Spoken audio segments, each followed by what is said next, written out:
ibi bintu byo kuja gukorera mu mahanga hari ababyifatamo nabi.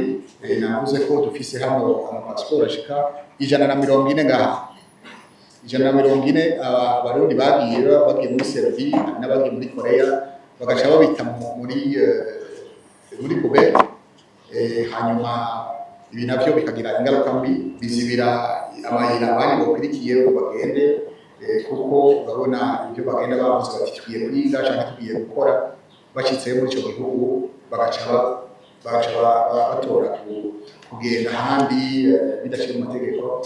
Ibi rero biratugora bose, ntibitworohereza akazi kacu.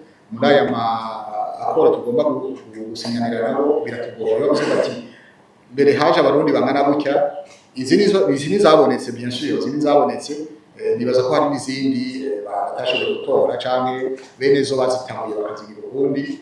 Mugabo ibi murabona si ibintu bike cyane, 140 n'amasaba bake.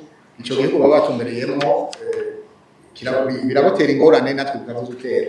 Nko muri Serbie nababwira yuko habaye ikibazo, hanyuma baravuga bati kubera abaje bari baje gukorera ino baba baje gukora ngaha baje bagenda bagaca baje mu bindi bihugu bya Union Européenne nayo kibabwira iti mwebwe mwabaye inzira y'abantu baza kwinjira birakurikiza amategeko, bigaca batera ingorane nabo, natwe bikatera ingorane, hanyuma isura y'igihugu ikarahombera.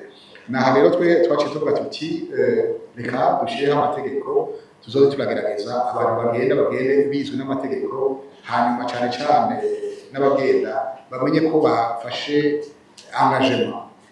Ivyo biyemeje batabikurikije bishitseyo biragira ingaruka. Nico gituma nka Serbie yacihagarika kureka abantu bagende atamazi basabye, abantu b'amapasiporo asanzwe. Ubu twabaye turagumana pasiporo diplomatique de service kugira ngo turindire ingene ico kibazo cabaye ico torero nyishu.